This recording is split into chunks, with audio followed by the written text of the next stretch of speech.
Thank you for your teachings. They have changed my life. I have a fear of aging, getting old, ugly, irrelevant. I'm not an obnoxiously vain person, but I'm critical and judgmental about how I look. Thank you.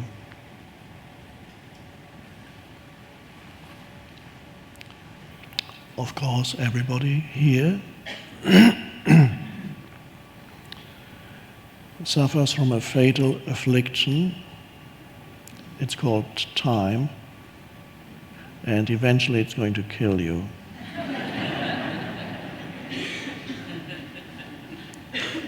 But before it kills you, unless it does that very quickly and suddenly, and if it doesn't do it very quickly and suddenly, before it kills you, it does things to you. Do you notice those things that it does to you when you look in the mirror in the morning?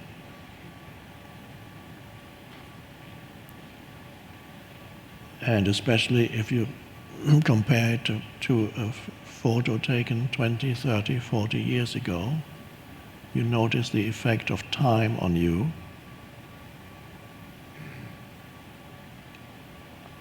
And then it does something to the body too.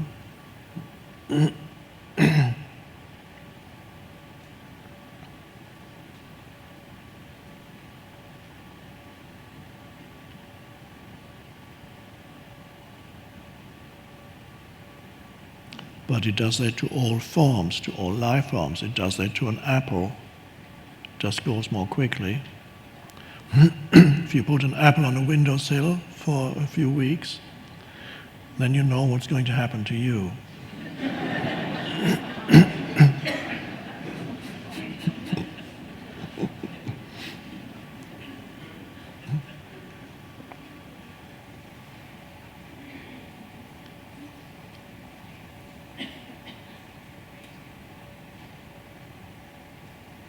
I saw another related question about looking after our appearance.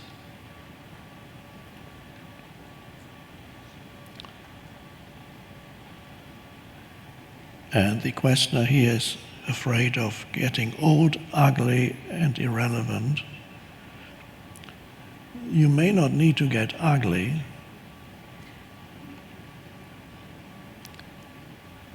because the less you're identified with your external self, and as you grow old, the opportunity is there for you to identify more and more with the presence. Then the presence shines through the fading form, and when the presence shines through the fading form, it's actually very, very beautiful. It's different from the kind of beauty that's there when you're 20 years old, and it's like the apple that's just fallen from the tree and is still not totally fresh, and you have that biological, might have maybe beauty and this. So that's nice too, but it doesn't last. There's a deeper beauty that can shine through, and it happens to those humans who are connected with the presence that they are, and then you don't turn ugly. In the absence of that, if you're only identified with your physical form, then I must admit it could happen that you turn ugly.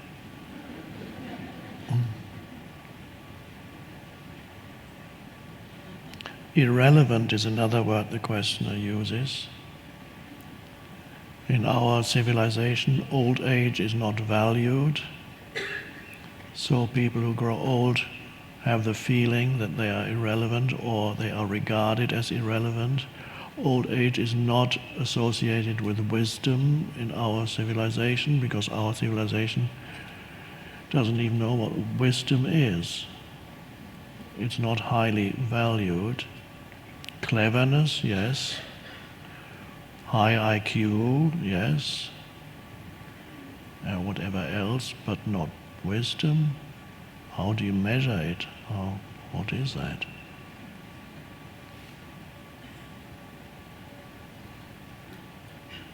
But that is going to change.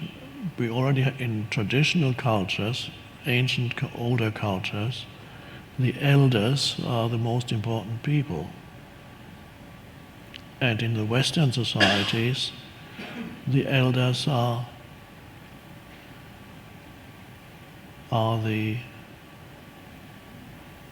well, to be charitable, they're called the elderly, and they're somewhere in a home, and you visit them once or twice a month. And there they sit in their chairs, watching TV, not realizing the opportunity of old age, because nobody has told them.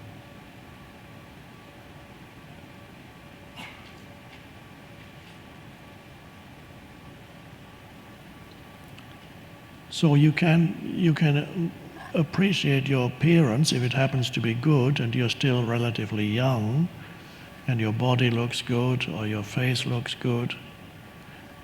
You can appreciate that in the same way you appreciate other things, lovely things.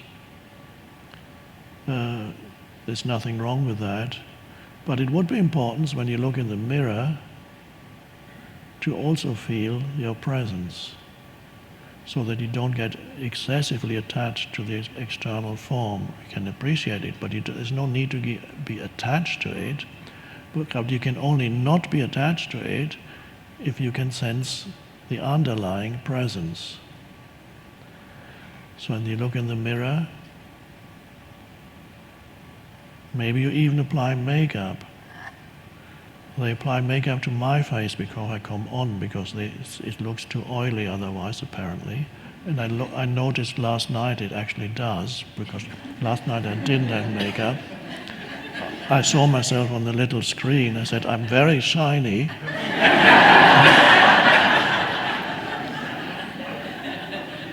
And it wasn't the inner emanation of presence that was coming through.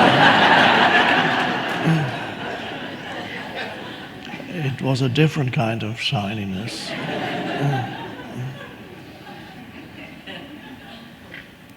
So before I go on camera, they apply makeup to the face. Does it mean I'm vain because I don't want to be shiny? Maybe. So you may apply makeup, especially if you are a woman. Men, I don't know, some men might do it too, I don't know. And there's no reason to think, oh, should I really, or shouldn't I, or there's something wrong with me if I do it. That must be ego if I apply makeup.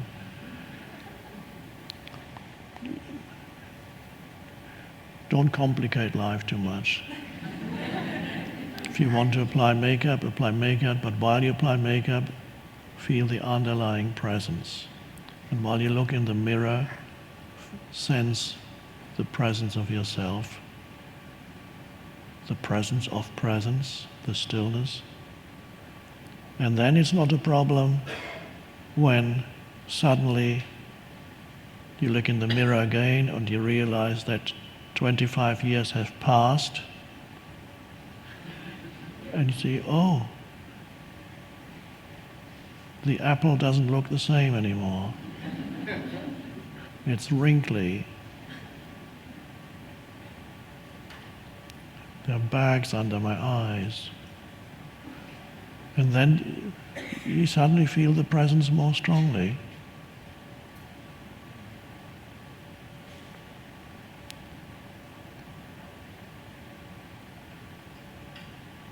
And one day perhaps you'll be 90 or 100 and you'll just emanate presence while the body is just shrinking.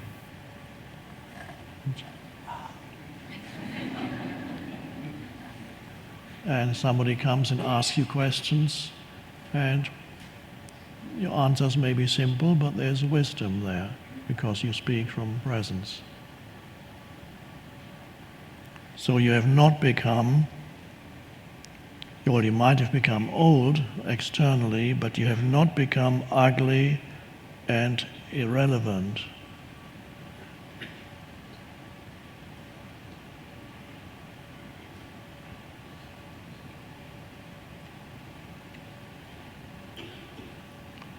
Time is a strange thing. I described it just now as almost, it's one way of looking at it, as something that is ultimately going to destroy you. And it does that to everything, but you never catch time. You only catch the evidence it leaves. So it's a criminal. That criminal commits all kinds of terrible crimes, murderous sprees, and you can never find the criminal, because all you can ever find is the evidence left behind by the criminal, which is dead bodies. But they all appear in the present moment. There's only ever the present moment. Nobody can experience time as such.